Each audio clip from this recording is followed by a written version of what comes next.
అదే RTV app వార్తల్ని క్షణాల్లో చదివే అవకాశం ఉంటుంది. ఒక న్యూస్ పేపర్, ఒక టెలివిజన్ ఛానల్ మీ చేతుల్లో ఎప్పుడూ ఉంటాయి. రాష్ట్ర ప్రభుత్వం అన్నా క్యాంటీన్ ప్రారంభించడం జరిగింది. దాదాపు 3 అన్నా క్యాంటీన్లు ఈ రోజు ప్రారంభోత్సవం జరిగింది. ఇక్కడ ఒకటి, శ్రీనివాసపురం అంబేద్కర్ విగ్రహం వెనకాల ఒకటి, పాత పోస్ట్ ఆఫీస్ ఒకటి, 3 ఏకకాలంగా ఓపెన్ చేయడం జరిగింది. ఈ రోజు ఇక్కడ మాతాశ్రీ హాస్పిటల్ కూడా ఉండే అన్నా క్యాంటీన్ ని మేము మా పార్టీ నాయకులందరం కలిసి ప్రారంభించడం జరిగింది. దాదాపు ఈ రోజు ఇక్కడ 350 భోజనాలు రావడం జరిగింది. ఈ భోజనాలు మా పార్టీ తరఫున ఇక్కడ వచ్చిండే ప్రజలకు ఈ రోజుకి ఉచితంగా ఏర్పాటు చేయడం జరిగింది. 5 రూపాయల ఫీజు కానీ మా పార్టీనే చెల్లించింది.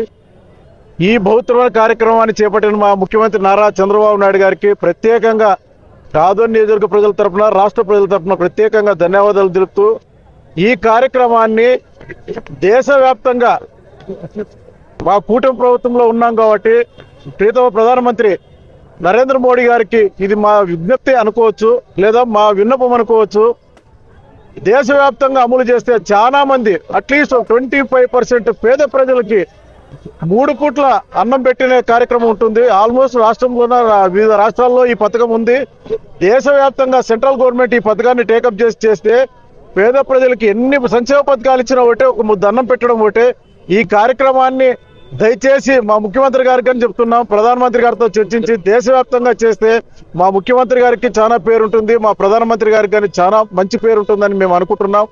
ఈ కార్యక్రమం ప్రధానమంత్రి గారు చేపడతారని ఆశిస్తూ ఈ రోజు కూటమి ప్రభుత్వం తరఫున ఈ ప్రోగ్రాం చేయడం జరిగింది. అన్న క్యాంటీన్ నుండి మేమంతా రిక్షా కార్మికులు, మేము జిన్నమంగా విని కాలం చేసి మేము ఇది చేస్తున్నాము. పొద్దున 3 పూట్లు తిని సీనియర్గా నేను ఎన్టీఆర్ అభిమాని అయినా నేను జీవితం ఈడే నావే గుడికారు, నా ఇల్లు ఇదే, నా పండేది ఇదే, తినేది రిక్షా కార్మికులు, నేను అన్ని అభిమాని అంతే. వరకు ఇంకేం చెప్పలేదు. నేను గతంలో వైసీపీ ప్రభుత్వంలో అన్న క్యాంటీన్ బంద్ చేశారు, ఇప్పుడు మళ్ళీ తిరిగి ప్రారంభం ఎట్లుంది మీకు సంతోషం?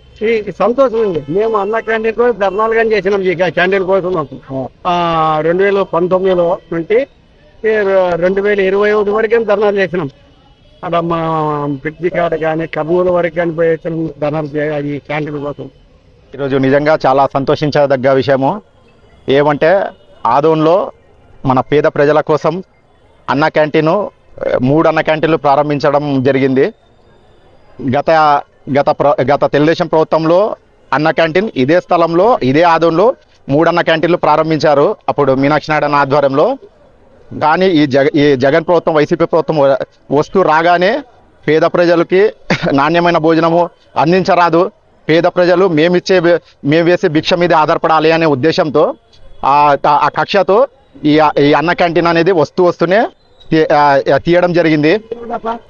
ఎన్నోసార్లు ఫస్ట్ ఏమో రాజన్న క్యాంటీన్ పెడతామన్నారు, లేదు మరి అప్పుడు పెడతాము, దసరాకు పెడతాము, ఉగాదికి పెడతాము, సంక్రాంతికి పెడతామంటే అలాగే 5 సంవత్సరాలు అన్న క్యాంటీన్ అనేది లేకుండా చేశారు. చంద్రబాబు నాయుడు గారు సూపర్ 6లో భాగంగా మరియు ప్రచారంలో భాగంగా ఏదైతే వస్తూనే అన్న క్యాంటీన్లు పెడతామని ఏదైతే హామీ ఇచ్చారో ఆ హామీకి తగ్గట్టుగా వచ్చిన 100 రోజుల్లో వ్యవధిలోనే దాదాపు మొదటి విడతలో 100కు పైగా, ఇప్పుడు మరొక 80 దాకా అన్న క్యాంటీన్లు ప్రారంభించడం జరిగింది. మళ్ళీ 3వ విడతలో మరికొన్ని రాష్ట్ర వ్యాప్తంగా మరికొన్ని అన్న క్యాంటీన్లు రావడం జరిగింది. మరి ముఖ్యంగా మన ఆదోని నియోజకవర్గంలో ఈ 3 అన్న క్యాంటీన్లు రావడానికి శతవిధాల ప్రయత్నం కృషి చేసిన మీనాక్షి నాయుడు అన్న గారికి ధన్యవాదాలు. మరిన్ని వీడియోస్ కోసం ఛానల్ ని సబ్స్క్రైబ్ చేయండి, లేటెస్ట్ అప్డేట్స్ కోసం వాట్సాప్ ఛానల్ ని ఫాలో చేయండి, అండ్ లింక్ డిస్క్రిప్షన్ లో ఉంది.